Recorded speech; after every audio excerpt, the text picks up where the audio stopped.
Hello, this is Julian with Coffee Reviews, and today we'll be reviewing the Isaias Fernandez Anaerobic Wash Processed Honduras from Blind Tiger Coffee. And there's the bag right there.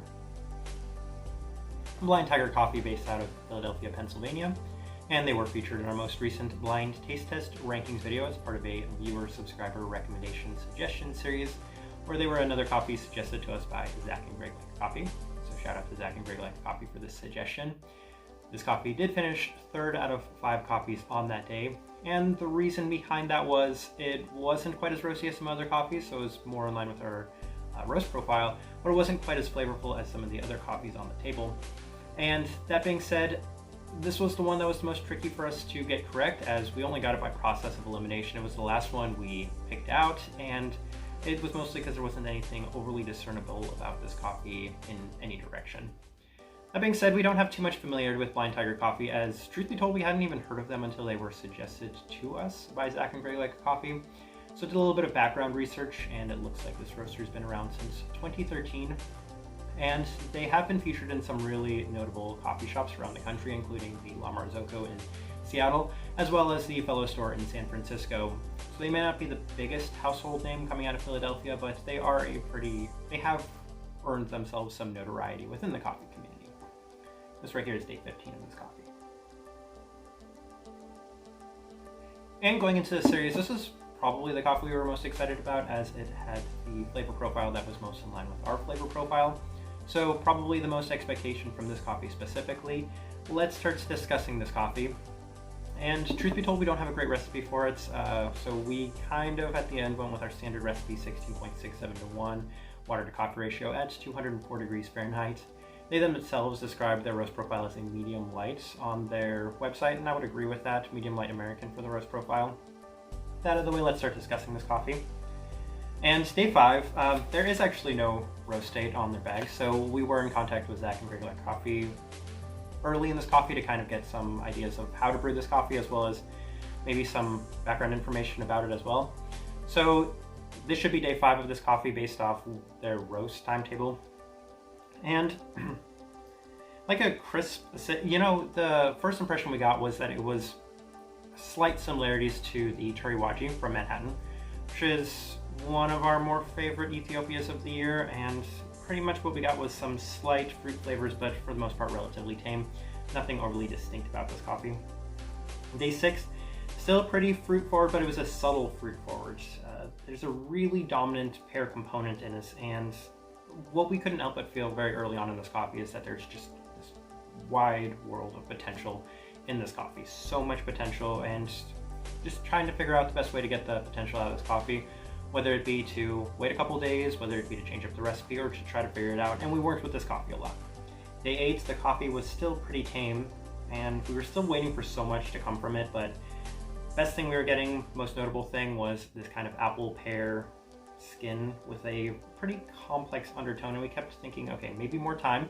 This coffee is kind of developing with some more time. Day 10, coffee was still kind of muted, felt almost still just exclusively potential. They described this, well, the way we had described this is kind of as some light pear juice on this day. Still nothing jumping out at us, nothing overly prominent, overly dominant still. Day 12, adjusted the ratio, increased the temperature, still coffee wasn't improving much, light fruit juice. Day 14, more adjustments were made, and coffee continued remaining a little tame. And these hidden components that we felt were very buried in this coffee, we could not figure out. After trying Zach and Greg Like Coffee's recipe, after trying some other recipes, some recipes for lighter coffees, some recipes for darker coffees, just could not pull anything out of this coffee other than this like super light pear juice and maybe some slight strawberry from time to time. On day 15, the coffee is a little bit more vibrant, a little bit more fruit forward, but nothing overly prominent on this day either.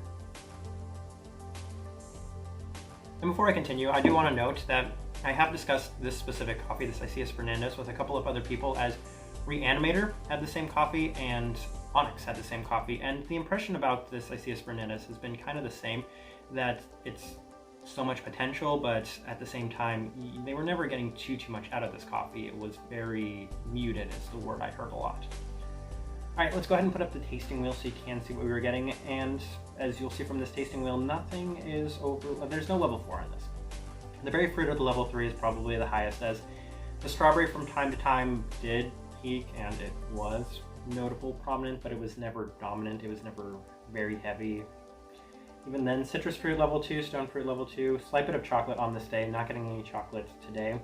Floral is relatively low, sweetness, and they emphasize on their website that they really love sweet coffees, and they emphasize on this bag that it's a really sweet coffee. But truth be told, at no point, no matter how we tried this coffee, did we ever think it was abundantly sweet. Level 2 probably seems like a fair assessment. Pretty clean, medium bodied, nothing too much else from this coffee. We're gonna take one more sip because it still feels weird how we were never able to pull out too much from this.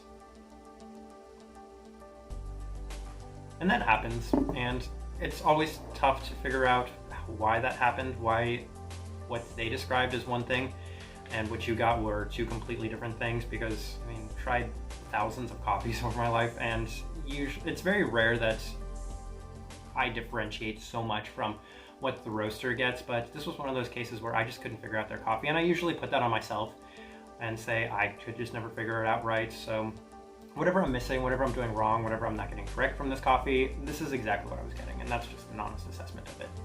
So my thoughts and impressions, both of Blind Tiger as well as this coffee, I would definitely like to try something else and kind of get more of a rounded idea. It's hard to judge a coffee roaster or a coffee based off just one experience alone, so even trying maybe the Onyx version of this or the Reanimator version of this or another version of this Isaias Fernandez and getting a better impression of this coffee as a whole might give me a better impression of how Blind Tiger might have done on this.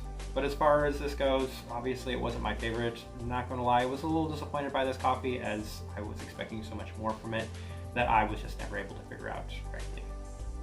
The type of person I would suggest this coffee to though is, if you do like those light fruits, there is some really nice things about this coffee. As mentioned, it does have some similarities to the Turiwaji from Manhattan, which was one of our favorite coffees of the year so far, but Manhattan's amazing and everything they've done has been amazing. So it's kind of like a less vibrant version of that coffee, and that was a pretty good coffee if you like pears. I mean, the pear juice was pretty prominent, so some kind of like lighter fruit components. They're absolutely right when they said no funk coming from this anaerobic, and that's very correct, and that's probably one of my favorite things about this coffee. So if you're curious about anaerobics but don't like that funk to it, then this is a pretty nice fit as well. So definitely some positives about this coffee, even if it wasn't our favorite. Well, I think we're going to leave it at that though. If you by chance have tried this coffee, would love to know your thoughts and opinions of it as well. Yeah, we're out of the coffee, so we were going to say if you had any recipes or suggestions on how to make it better, then we would take those, but yeah, we're out now. So if you're enjoying the content, so give this video a like and subscribe if you're not already subscribed. But this right here has been a review of the Isaias Fernandez Anaerobic Wash Process Honduras from Blind Tiger Coffee. Thank you for watching.